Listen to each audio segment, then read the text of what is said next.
Hello, everyone. I'm Noor Mardam, Communications Assistant at Mentor Arabia. I would like to thank you all for attending today's webinar with Wael Nuweihed, Strategic Marketing Consultant and part-time professor. I would also like to thank Dr. Nuweihed for giving us his time and support us in presenting an important topic in today's competitive world.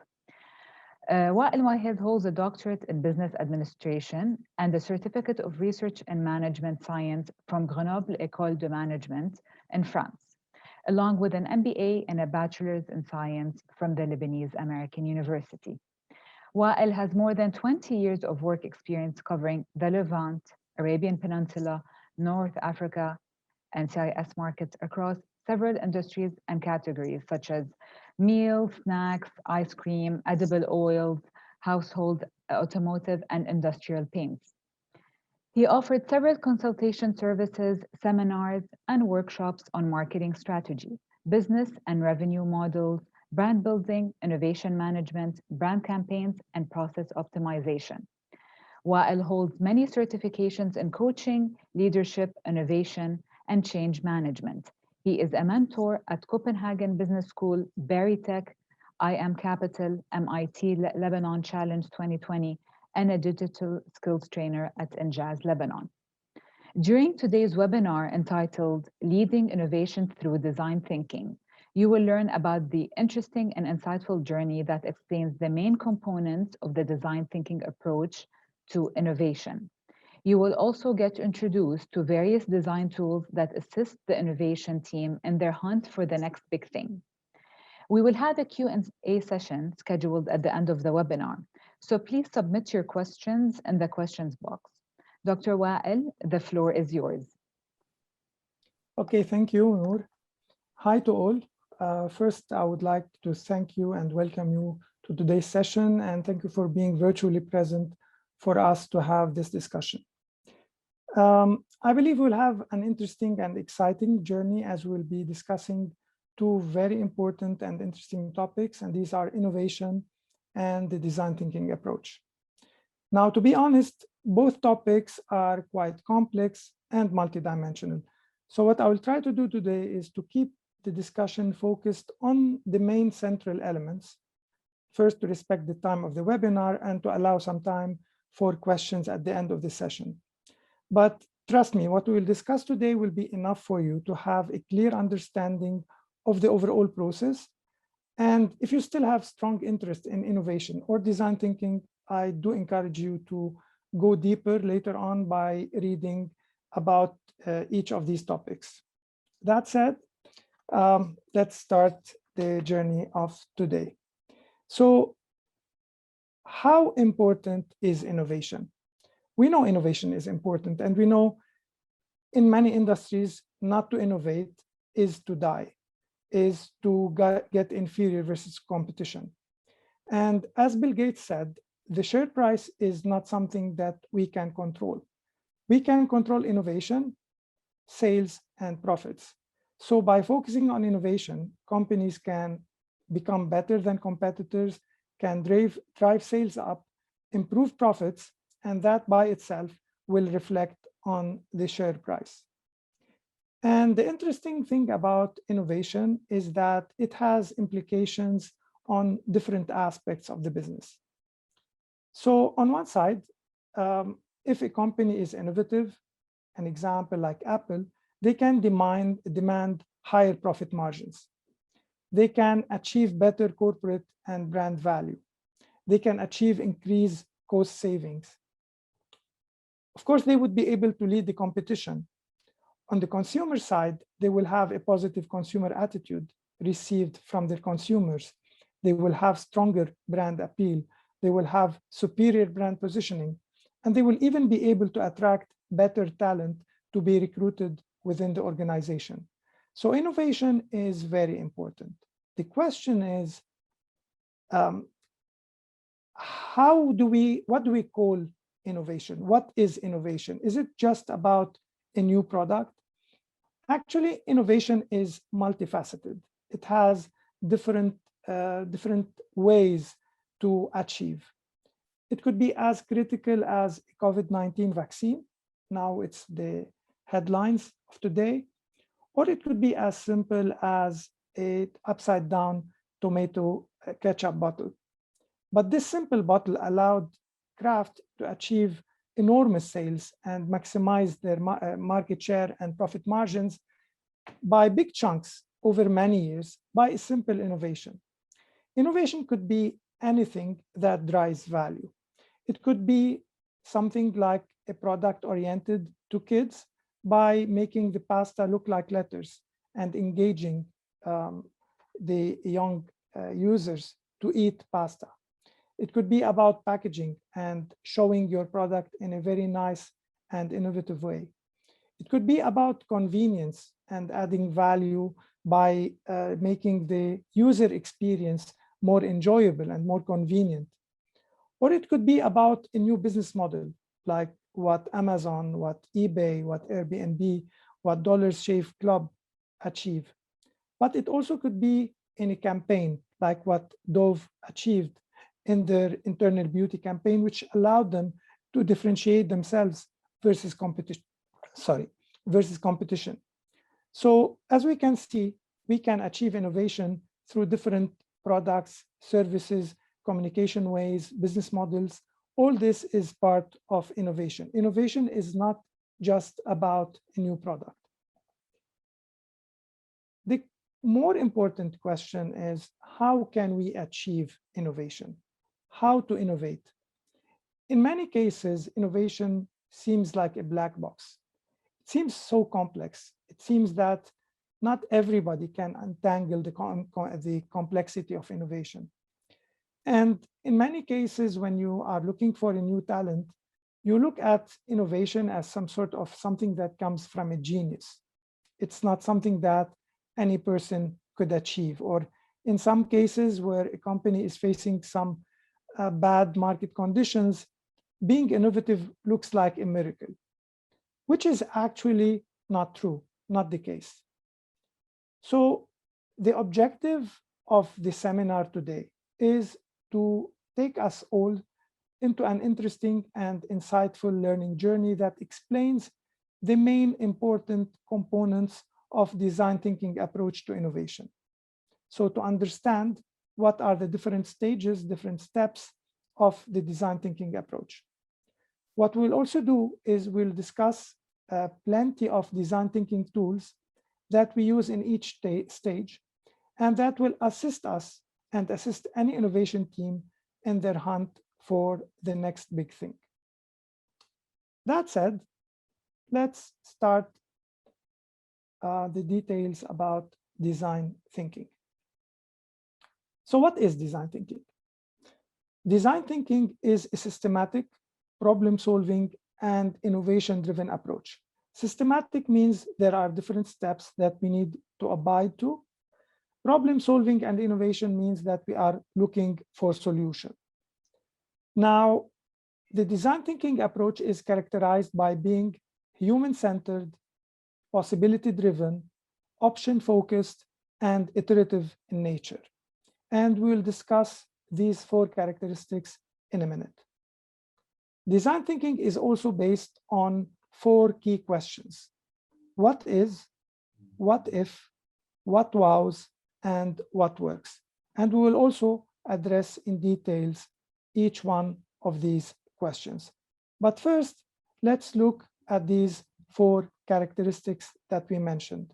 What do we mean by human-centered, possibility-driven, option-focused, and iterative? Design thinking is human-centered in the sense that before we start exploring solutions, before we start exploring new products, we need to deeply explore the lives, the problems, the experiences, the challenges of real people. We need to engage them. One, to understand their problems, their experiences, and second, to involve them later on in the co-creation process. So the role of humans, the role of real people is very critical. Design thinking is not the regular type of innovation, where a team sits in an office, has some data analyzed, coming from sales, coming from the market, and the marketing team or the innovation team work on the solution on their own because they believe that they know better. Actually, real people know better than us, so we need to involve them. Second, possibility driven. So design thinking is possibility driven. It means that we use all the information that we gather from the users to explore the question of what if anything is possible. Usually, when we start thinking of new ideas, when we start brainstorming about any innovative type of solution, we have plenty of mental limitations. Design thinking breaks all these barriers, all these walls, and we always think, what if anything is possible? So we challenge all existing constraints. Third, it's option focused. Now, we know we are doing plenty of guessing. We are trying to explore from the consumers their unarticulated needs, their hidden drivers. So there's plenty of uncertainty. And because there's plenty of uncertainty, there is plenty of guessing taking place. So we know we will be wrong a lot of times. And because we know we're going to be wrong a lot of times, we need to generate more options so that if some of these options die along the road, we still have plenty to continue with. Last, design thinking is iterative. Iterative means it goes by cycles. Sorry. So design thinking is a process that is committed to conducting consecutive cycles of real world experiments. So we get our data, we form some ideas, we test these ideas in the market, we reformulate these ideas, and we test them again.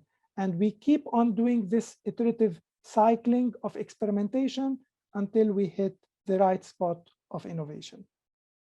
So having these covered, having these 4 characteristics covered, let's shift into the 4 questions of design thinking. Design thinking is made of 4 stages. Each stage is characterized or headlined with a question. The first stage is about what is. It's about the status quo, what exists today. Then the second stage is what if. What if anything was possible? What if we don't have any limitations? What if we can think out of the box? Both what is and what if are part of the idea generation portion of design thinking. So design thinking has 4 stages, but these 4 stages can be split into 2 portions. An idea generation, where we generate multiple ideas and concepts. And then in the second part, we experiment to decide which one of these alternatives are more consistent and will deliver better value. So what is, what if are part of idea generation. Then we have what wow and what work.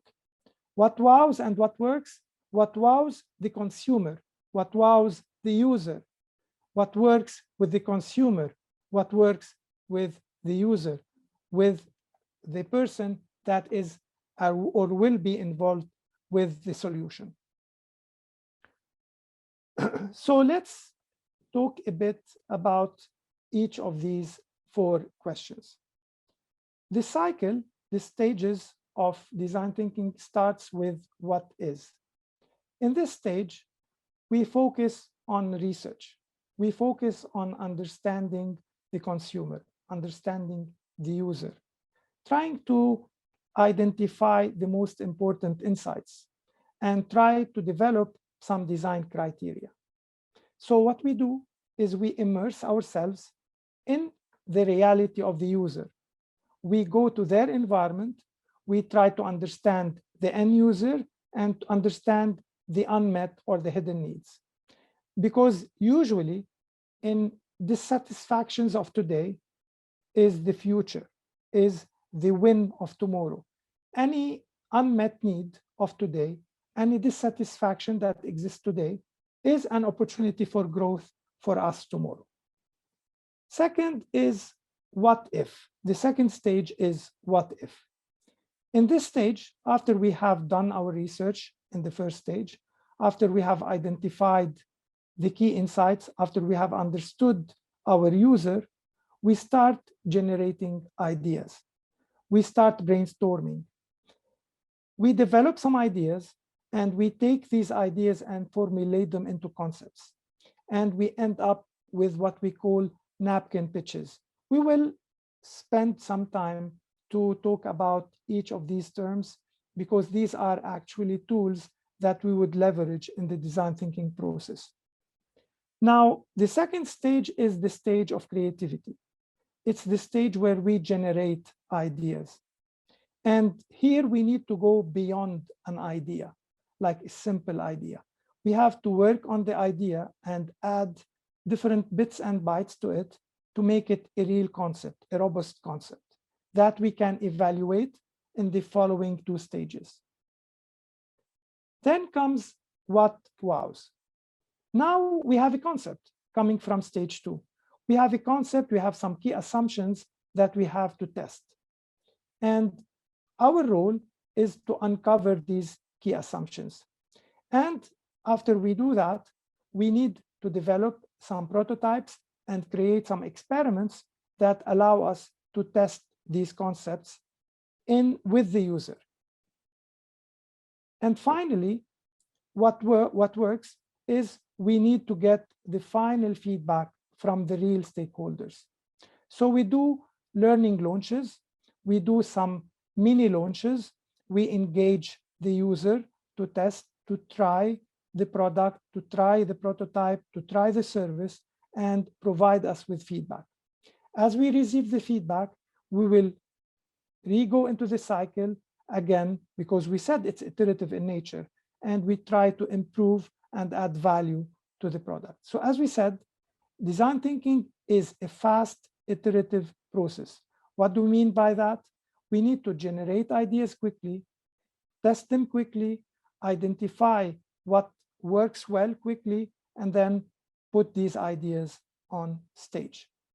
So what is what is today, what exists today. What if is what could happen in the future if we don't have limitations, if we don't have constraints.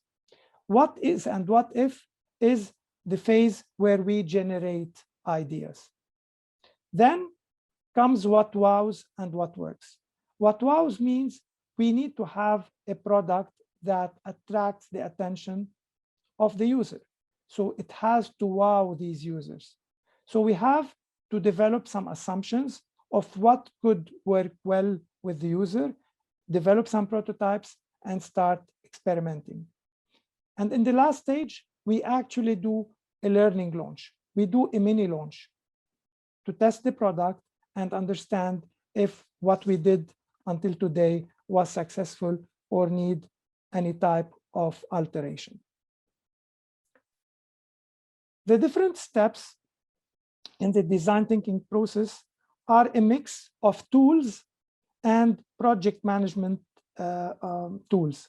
So it's a mix of design tools and project management tools, which we will cover in a bit more details in a few minutes. So what are the steps of design thinking? At the beginning, we need to identify an opportunity. Usually, we start the design thinking process when we believe there is an opportunity for growth. And this opportunity could come from a problem. We have a problem in the market, so we have to solve the problem. Or maybe just a positive opportunity. Maybe we have a new consumer segment that we can cater to, or a new geography that we can attend to. We have to identify the scope of the project. So what is within the scope and what is out of the scope of the project? Is the scope a totally new product? Is it about just changing maybe the packaging, maybe just the ingredients? What exactly are we focusing on in our approach? Once we do that, we draft our design brief, and we will spend some time to talk about the design brief, which starts the process of design thinking, because now we have the plan to go forward. Then the actual 4 questions start. So in the what is stage, as we said, we need to do research. And there are different types of research that we can do to identify consumer insights. After we identify consumer insights, we have to finish this stage with a design criteria. So like a checklist of what do we think is important in terms of design for this idea to be taken into the second stage. In the second stage, the what if, we start brainstorming, getting some new ideas on the plate, transforming these ideas into more coherent and complete concepts. And once we have these concepts, we put them in a form that we call napkin pitches. We also will explain and give some examples on napkin pitches in a few minutes. After we have these concepts ready, and after we have noted down these concepts in napkin pitches, we go into the third stage, where we have to develop the key assumptions, key consumer assumptions, key market assumptions, key financial assumptions. What needs to exist for this product or service to be successful, to be profitable, to be accepted by the consumer? So we have to determine what are the key assumptions and test these assumptions. Once we have these assumptions clear, we start developing prototypes. We will also explain what a prototype is. Once we have this prototype, we can take this prototype to the last stage, where we share this prototype with the stakeholder. We get their feedback. We get them involved in the co-creation process. We do a learning launch. A learning launch is a launch that is not as big as the real launch. So it's a minimal type of launch with the real user in a real environment that allows us to capture real data, real feedback from the consumer, and we take it into finalizing the product and launching it into the market. So these are the different steps of design thinking. And as I said, these steps are basically a mix of design tools and project management aids. You know, project management is very important, especially today. In any type of industry, project management is very important to achieve your goals efficiently and on time. So some of these steps involve some project management aids, and the others are related to design tools, and we will go through them more thoroughly.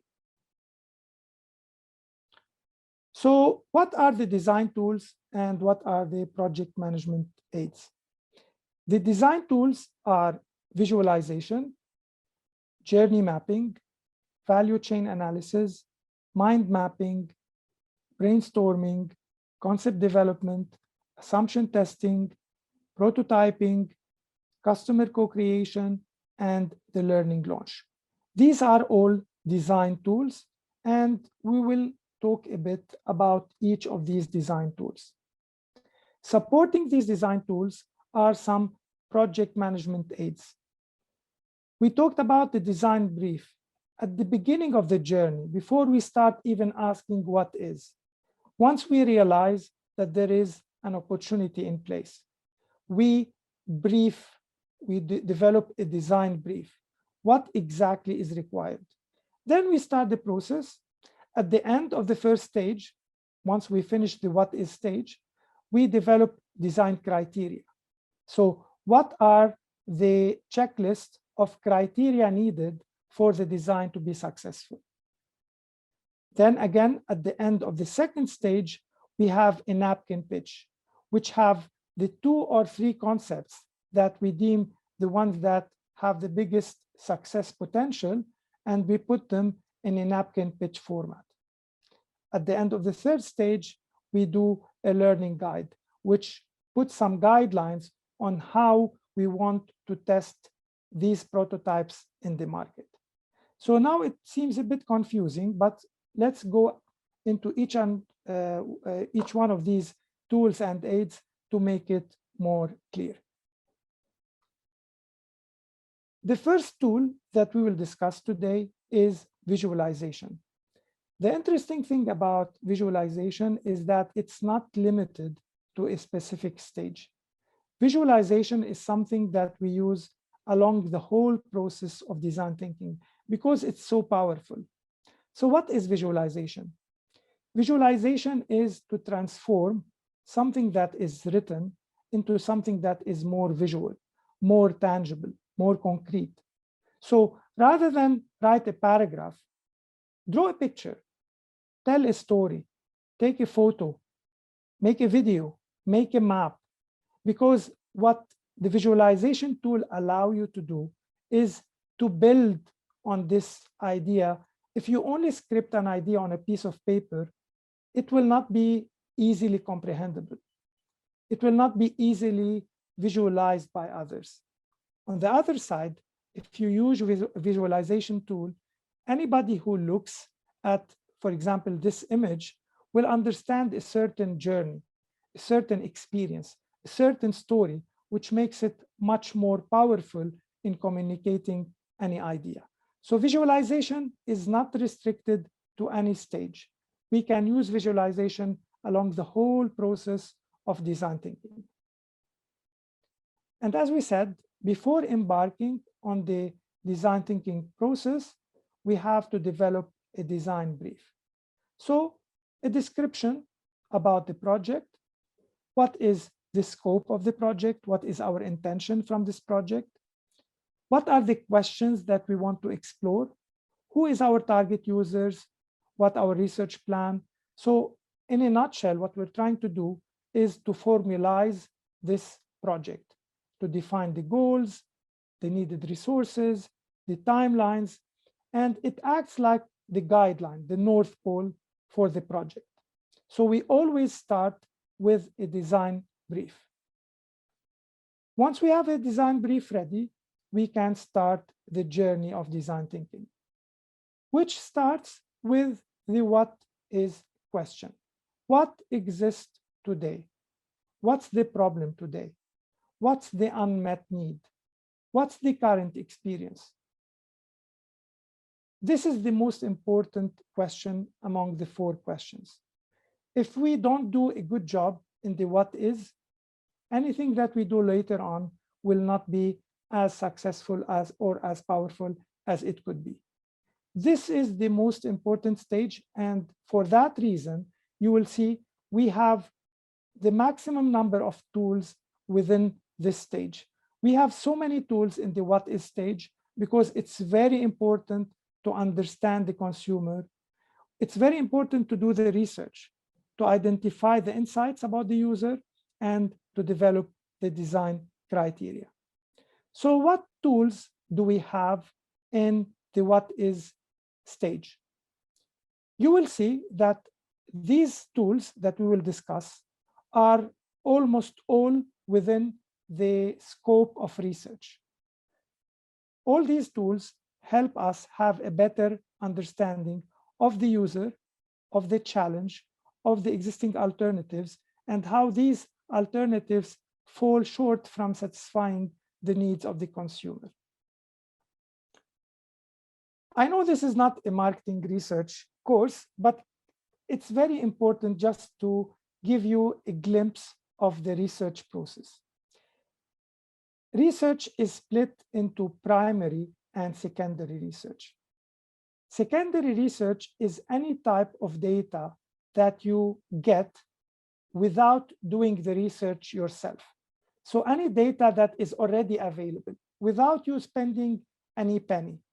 These are reports from public sources like governments, municipalities, chambers of commerce, commercial sources, banks, universities.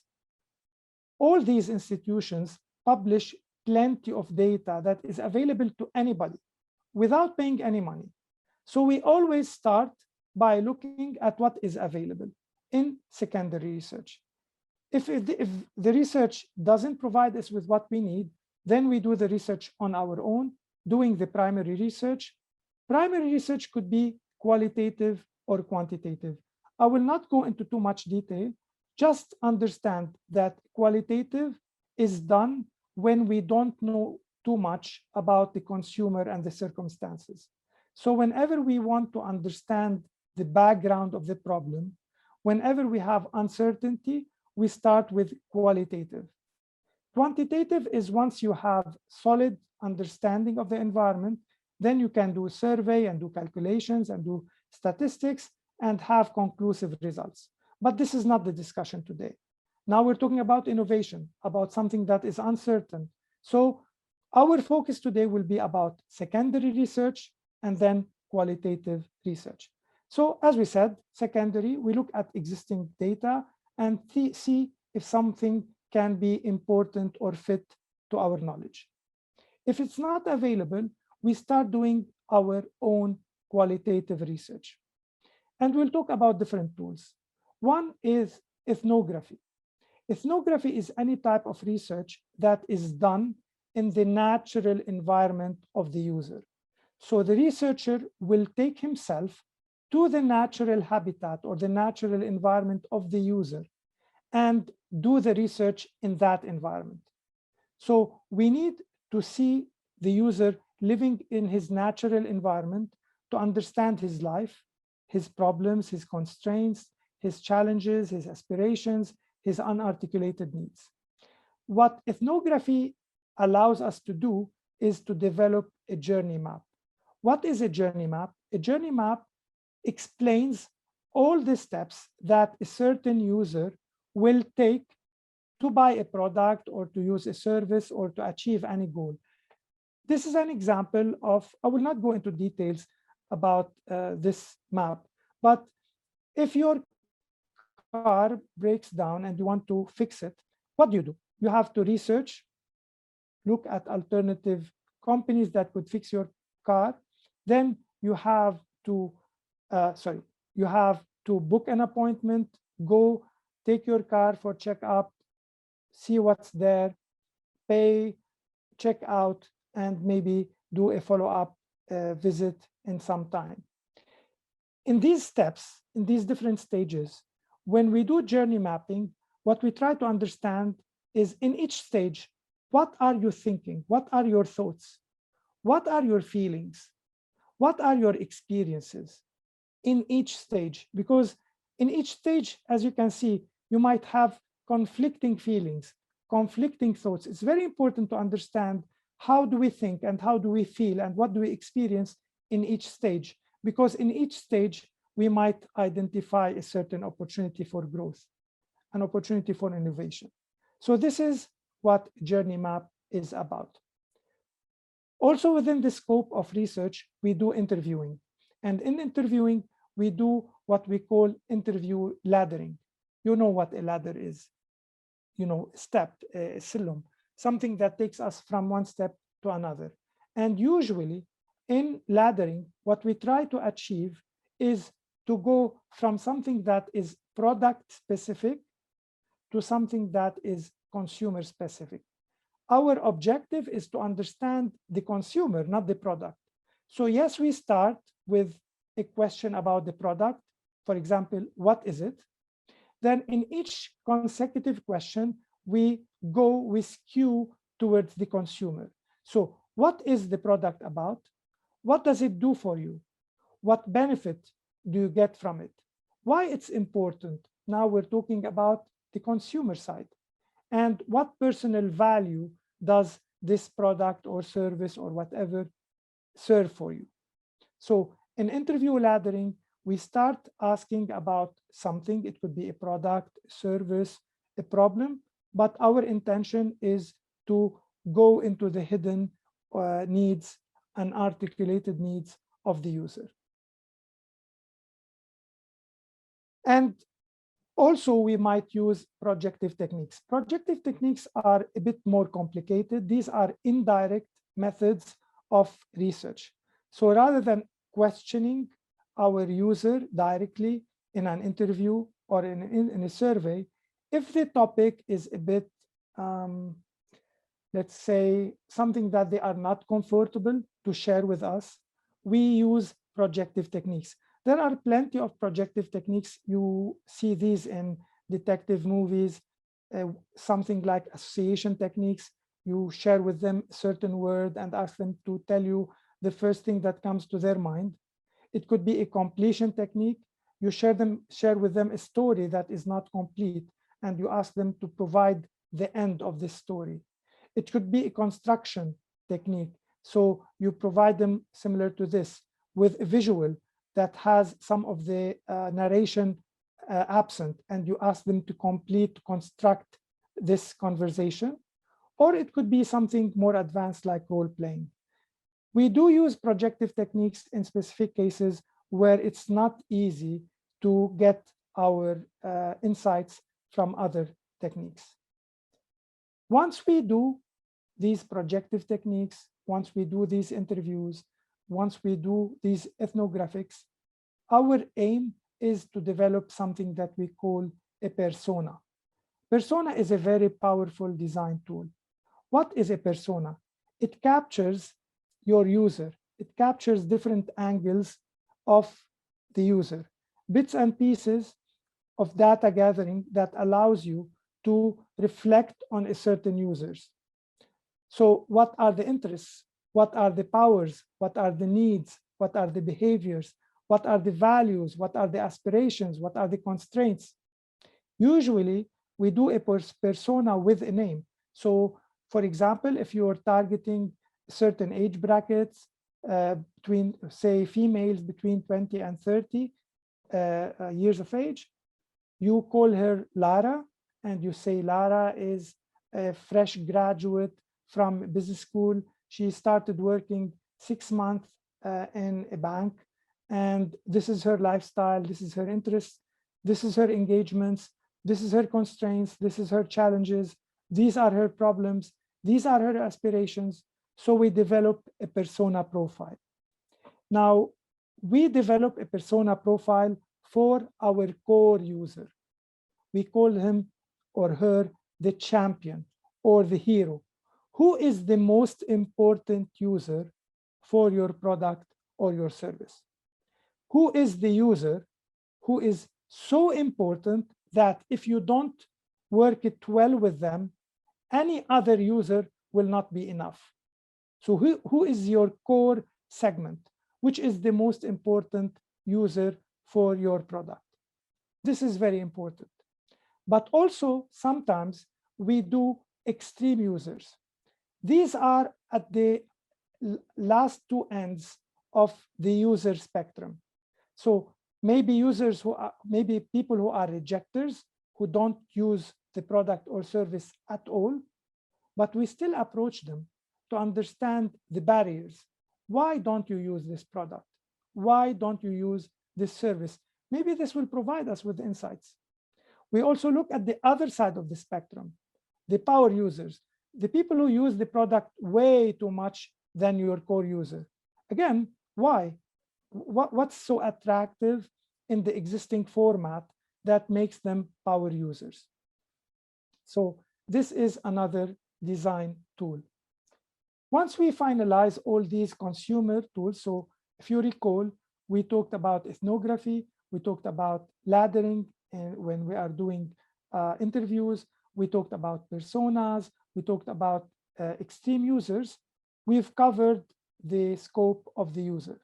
Then we look internally at our institution, at our organization, to look how do we deliver value to our customers. Usually, for each company, for each product, there are some primary activities and some secondary activities. Primary activities relate to the things that have interface with the consumer, and the other ones are supporting. It's also important to look at all these. Once we finalize all this, we can do the mind mapping. What is mind mapping? Mind mapping is you plot all the ideas, all the insights that you got from the first stage. Remember, we did plenty of research. We get plenty of insights. We plot them on a big chart. And we start connecting these points together in a way that makes sense to see which ones belong to one branch versus another branch.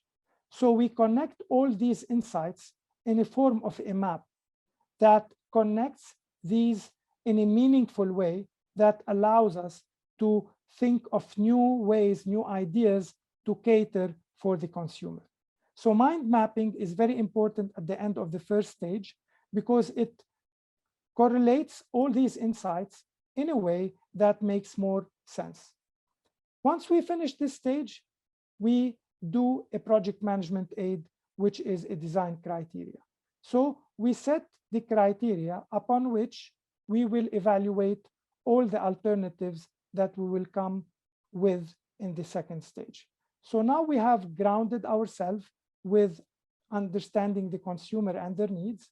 Now we have to develop some sort of a checklist of what are the criteria that we need to design a successful solution. So again, quickly, these are the different steps: secondary data, journey mapping, interview laddering, projective techniques. Then we develop personas and extreme users profiles. We look internally at the value chain analysis, finalize it with mind mapping, and do the design criteria. This is the longest stage. It takes most of the time, and all the other stages will build from that. In the second stage, in the what if, we start brainstorming ideas, develop these ideas into concepts, and create some napkin pitches. I think all of you are aware of what brainstorming is. Brainstorming is when you put teams together to start generating ideas and look at possibilities and look at new alternative business models. So we don't have to spend too much time on that. But a good tool to use is storyboarding. Storyboarding is when you try to visually explore the interactions between different variables, between a person and a product, or a person and a service. So you reflect the insights in terms of a story.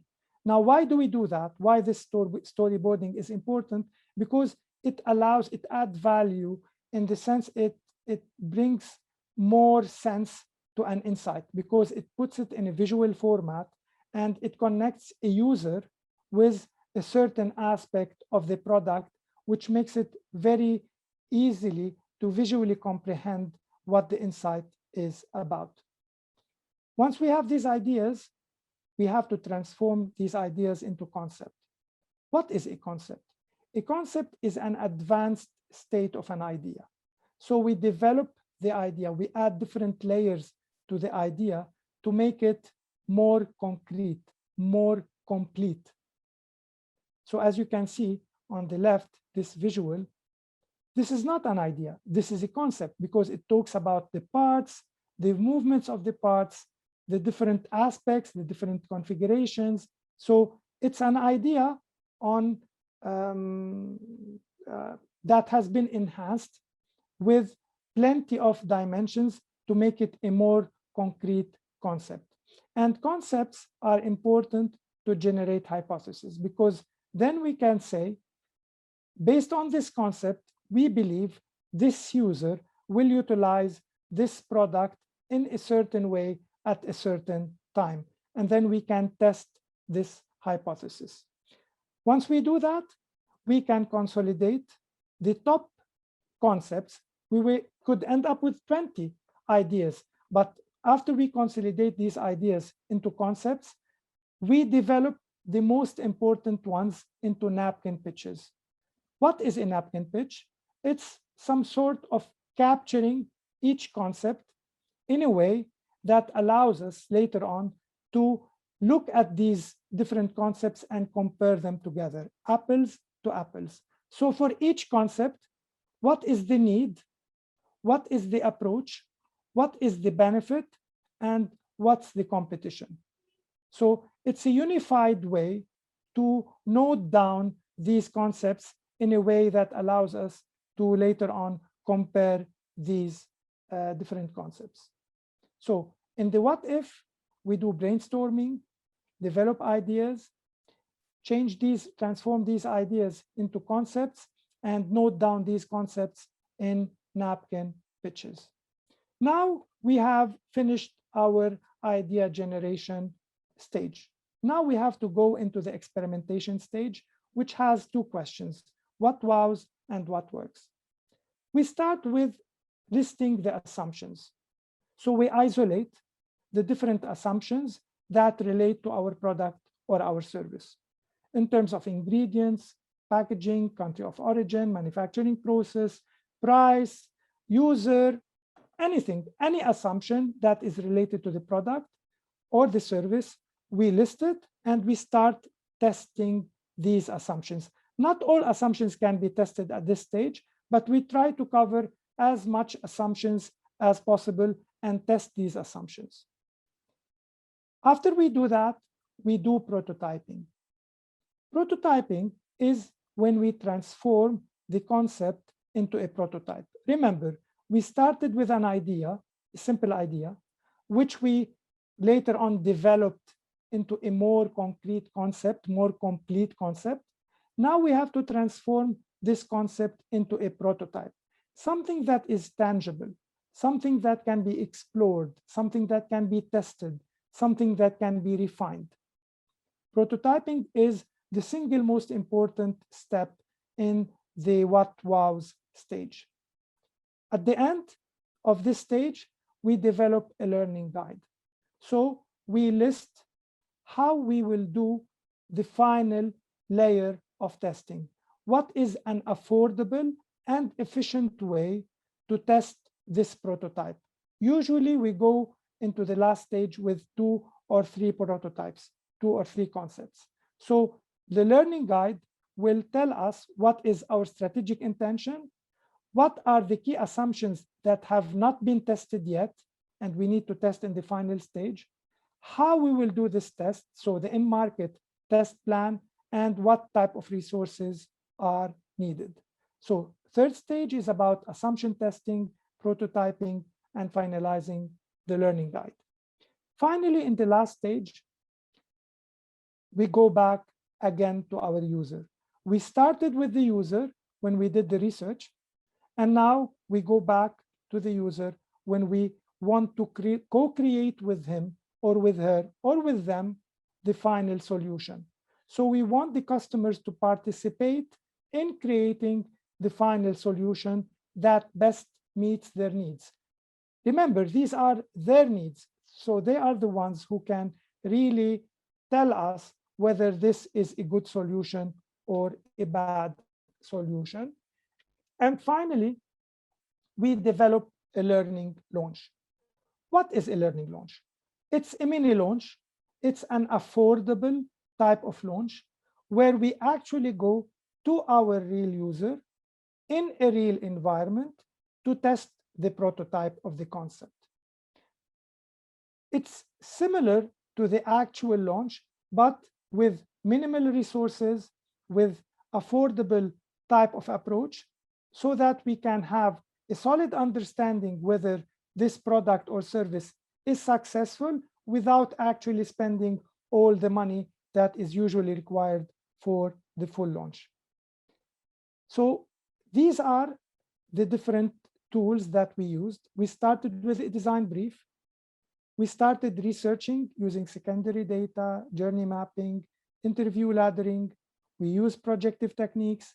We develop personas for our core users. We also understand the extreme users. We look internally at the value chain analysis. How do we add value in our products or services? We compile all these ideas together in a mind mapping tool, and we develop our design criteria. Then we start brainstorming about innovative ideas. We use storyboarding to reflect these ideas in a visual way. We transform these ideas into concept, and we note down these concepts in napkin pitches. Then we start, after we finished generating ideas, we need to experiment. So we start with what are the assumptions, all sorts of assumptions that we need to test. We do develop some prototypes. and we develop a learning guide, how we will do our final stage of the testing. Then we involve the customer again. So we involve them at the first stage, and we involve them again at the last stage for the co-creation of the final solution. And we do a learning launch. We do a mini launch to get the final feedback, and then we can actually launch the product or the service. The last thing that I want to share with you is that to be able to go into this design thinking approach in an efficient way, you need to prepare your mind for innovation. How do we do that? We need a learning mindset, we need a broad repertoire, and we need customer empathy. What does that mean? This is the last slide that I will share with you today. We will compare with two employees, George and Geoff. George is the regular employee who looks at life as a test. Usually, this is what we do. Life for us is a test. We need to be successful. We should avoid failure any way possible. So we are always afraid of uncertainty. And because we are afraid of uncertainty, we avoid new experiences. And because we avoid new experiences, we have a very narrow repertoire. Repertoire is the list of experiences that you have in life. Because you have a narrow repertoire, the only way to develop a new idea is by looking at customer data. We go to a company, we get the sales forecast, we look at the sales data, and that's it, numerics. And because of that, we can only generate few incremental ideas.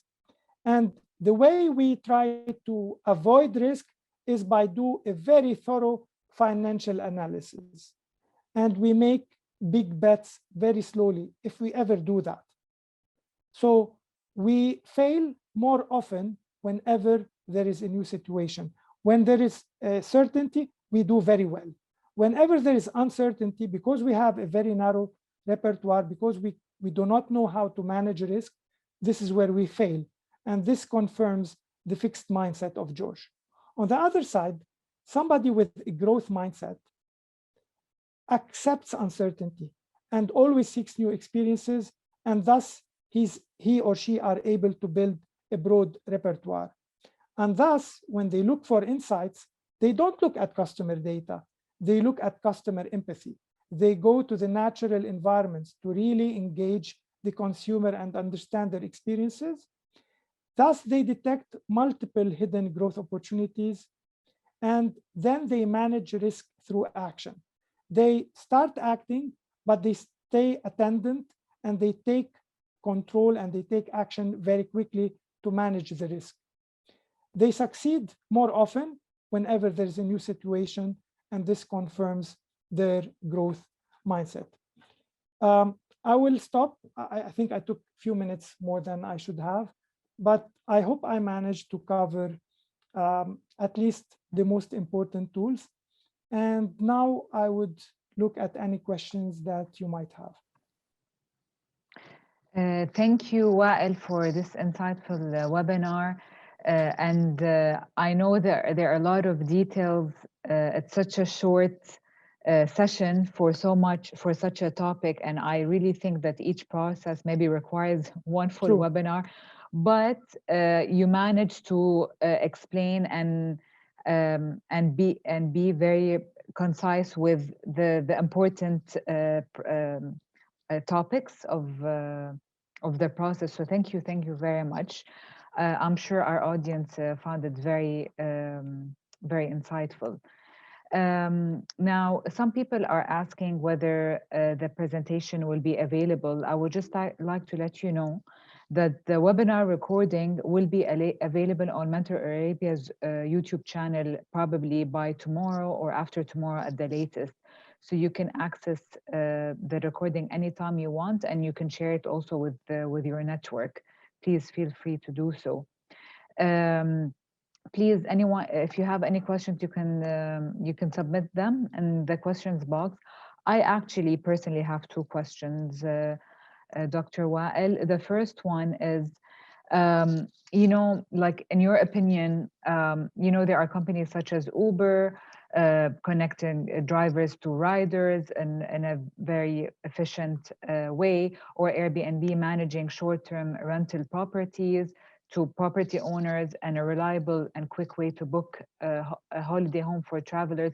These two specific companies really solved like a big like a major problem. They came up with an innovative idea to solve customers' problems, and even property owners in Airbnb's case. But how do you think this affected them in the pandemic, because they rely on travelers, on tourism, people going from place to place? And do you think they will have to find another innovative solution for their services considering the pandemic? Okay, first to tell you, why do you think, why we think these are very successful ideas? Because usually when you innovate, you can innovate in terms of developing a new product, which is very good, or a new service, which is again very good.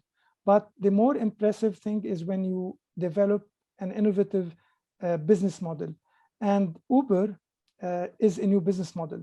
It kind of shakes out all the existing relationships between different variables, a driver, a car, a transportation. So this is a new business model, and this is why it was really successful. Usually innovative business models are the most successful ones. Now, what happened in the epidemic is something that is beyond normal expectations. So yes, many companies hit the wall. And the thing about innovation is you cannot rely on your past. So if you were successful in the past, this is not enough. Now you have a new challenge. And now if they do a similarly good job at looking at the experiences of today and involving the consumer, because now we, the users of Uber, have different type of experiences, needs, habits, challenges. If they engage us to understand what changed on our side, and if they also do all the cycle and finally engage us again in co-creating the solution, I think they will be successful. And this is not only for Uber. This is a challenge for every organization after a major epidemic. Okay, thank you. So we have two questions from the audience. The first one is from Ihab.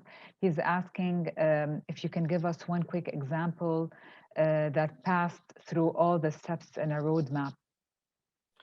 Oh, I have, yeah, but it would take some time. Yeah. Actually, one of the very interesting, I will try to go through it very quickly. One of the very interesting ideas is they used to provide food for the elderly. Honestly, a very dull job. It kind of hit the morale of all the users. And they used the design thinking approach to look at all the process together. What they did, they engaged the elderly, they engaged people who work in the kitchen, they engaged the people who work in the delivery. And once they have got all these insights, they went into developing new ideas, concepts, testing these ideas. And the final solution was, now it's not a government or municipality service to cater food for the elderly. Now it's a restaurant with a menu, with many dishes, with very nice visuals, with interaction between the elderly, who is the client, and the people in the kitchen, who are the servers. They set a system in place so that the elderly are not feeling alienated anymore. And the people working in the kitchen felt that they are really appreciated. Very nice idea. It's called The Good Kitchen. You can Google search The Good Kitchen in Denmark. Okay, thank you. And we also have another question from Hamad. He's asking if we can use design thinking to launch a startup. Of course, of course, of course. Actually, in a startup, you have an empty slate. Usually, in an existing company, you try to liberate yourself from constraints, but constraints still exist. And if you're a startup, of course, you have other types of constraints. You don't have enough budgets, but you have minimal constraints in terms of all the organizational behaviors and all the frameworks that exist. So yeah, definitely. Actually, check online. There are plenty of examples of how startups utilize design thinking. The example that you gave, Uber is a startup. Now it's not a startup, but all these companies were startups, and now they are one of the biggest, like across the globe. Thank you, Wael. Now, the last question is, so you mentioned in your last slide, the growth mindset versus the fixed mindset. How can you change a fixed mindset? This requires another very interesting topic called coaching. Check coaching. Usually when you have somebody who requires a skill, this mindset is a soft skill, how we approach difficulties. It's one of the soft skills that we learn. So if somebody has a fixed mindset, but has a good coach, the coach will take him through the different steps and stages to liberate him from this worry of failure.